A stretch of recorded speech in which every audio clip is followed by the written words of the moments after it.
हाय viewers, big एस्ट्रोविजन में आपका स्वागत है। आज हर कोई पैसे के लिए कड़ी मेहनत करते देखा जा रहा है। मैंने अपने वीडियो में धन और समृद्धि के लिए कुछ उपाय बताए हैं। विस्तार में जानने के लिए वीडियो को अंत तक देखें।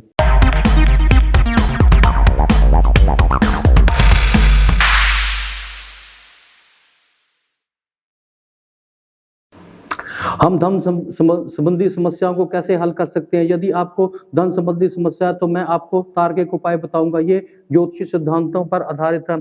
हम आपको समझाएंगे कि आप वित्तीय स्थिति में कैसे सुधार होगा।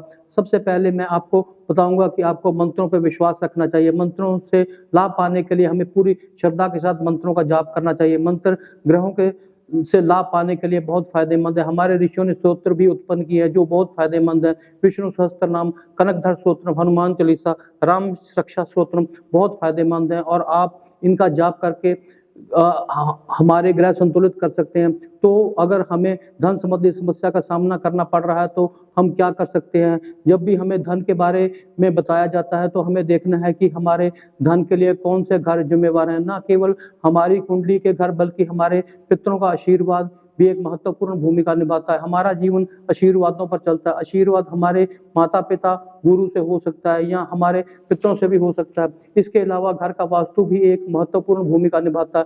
हम चर्चा करेंगे कि धन से संबंधित ग्रहों को कैसे बढ़ावा दें और पितरों का आशीर्वाद कैसे प्राप्त करें। ये जीवन में वित्तीय सफलता प्राप्त करने में सहायक होगा। सबसे पहले हमारी कुंडली का दूसरा घर, पांचवा घर, नौवां घर और 11वां घर की चर्चा करना धन के घर है। यहाँ तक कि 10वां घर भी धन के लिए संबंधित है क्योंकि इस घर से हम धन कमाते हैं। हमारी कुंडली के दूसरे घर धन का घर है। अगर हम इस घर को बढ़ावा देते हैं तो हम अपना धन में भी सुधार कर सकते हैं। काल पुरुष की कुंडली में दूसरा घर वृषभ राशि द्वारा शासित होता है और इस घर का स्वामी शुक्र है।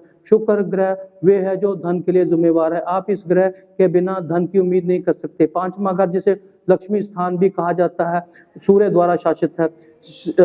जीवन का कोई ऐसा पहलू नहीं जिसमें सूर्य की पूजा आपके लिए फायदेमंद न हो। 9वां घर भी आपको धन देने के लिए जिम्मेवार है। बृहस्पति इस घर का शासक है। फिर आय का घर आता है और शनि 11वें घर का शासक है। इसका मतलब ये है कि यदि आपकी कुंडली में शुक्र, शनि, सूर्य और बृहस्पति अच्छी स्थिति में नहीं है तो आप आर्थिक रूप से संघर्ष कर रहे हैं।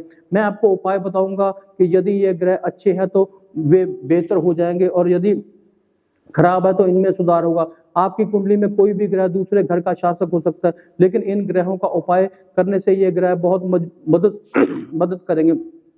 यदि आप शुक्र को उपाय करते हैं तो आपका दूसरा घर को बढ़ावा मिलेगा। शुक्र को बढ़ावा देने के लिए पहला उपाय अपनी पत्नी और अपनी उम्र की सभी महिलाओं का सम्मान करना है। अपने वातावरण को साफ रखें और अपनी स्वच्छता का ध्यान रखें। यदि आप गांव को कुछ चारा देते हैं और तो आपका शुक्र सुधरेगा। लेकिन आजकल लोग शहरों में रहते हैं, इसलिए आपको गौशाला जाकर गांव को चारा दान करना चाहिए। सफेद या रेशमी पहने और अपने कपड़ों पर अच्छी गुणवत्ता का कुछ इत्र छिड़कें। 11 शुक्रवार को 108 बार ओम शम शुक्राय नमः का जाप करें। आप हीरा पहन सकते हैं, लेकिन आपको अनुरोध है कि कोई भी रत्न पहनने से पहले किसी ज्योतिषी से सलाह लें। आप शुक्रवार को कनकधरा सूत्र का भी जाप कर सकते हैं। आप लक्ष्मी मंत्र का भी जाप कर सकते हैं और अपने घर में श्री यंत्र रख सकते हैं और गुलाब जल लगा सकते हैं। ऐसा करने से आप शुक्र को सक्रिय कर सकते हैं। शुक्र के लिए सूर्य के लिए एक उपाय ये है कि भगवान सूर्य को जल चढ़ाएं और आप गायत्री मंत्र या सूर्य मंत्र का जाप करें। आपका तीसरा महत्वपूर्ण ग्रह बृहस्पति है। इसका पहला उपाय यही है कि आपको अपने शिक्षकों और बड़ों का सम्मान करना है। पीपल के पेड़ की जड़ पर पानी डालें, सोना पहने और मांसाहार का सेवन न करें, दूसरों की मदद करें और सप्ताह में कम से कम एक दिन किसी धार्मिक स्थान पर जाएं। अपने माथे पर हल्दी केसर का तिलक लगाएं और अपने साथ एक पीला रुमाल भी रखें। यदि आप एक महिला हैं तो आपको अपने जीवन साथी या अपनी उम्र के पुरुषों का सम्मान करना चाहिए। बृहस्पति पति का कारक है। बृहस्पति 5वें घर का भी कारक है और ये एक लक्ष्मी स्थान है। आपके बच्चों के प्रति अपनी सभी जिम्मेवारियों को पूरा करना है। बृहस्पति महाराज इससे संतुष्ट होंगे। आपको विष्णु सहस्त्र नाम का भी जाप कर सकते हैं। अब हम अंतिम ग्रह शनि के बारे में बात करेंगे। शनि के लिए सबसे अच्छा उपाय प्रतिदिन हनुमान चालीसा का जाप है। आपको साफ जूते पहनने चाहिए और अपने जूते केवल पश्चिम दिशा में ही रखने चाहिए और आप इन्हें दक्षिण पश्चिम में भी रख सकते हैं। यदि शनि आपको शुभ परिणाम दे रहा है तो आप जूते दान भी कर सकते हैं। कड़ी मेहनत करें और शराब ना पिए। काली गाय, खाना पकाने वाला तेल, भैंस, काले कपड़े, लोहे, नारियल, काली दाल और तिल सभी शनि की चीजें हैं। यदि आप शनिवार को इनमें से किसी एक चीज का दान करते हैं तो आपकी कुंडली में शनि में सुधार होगा।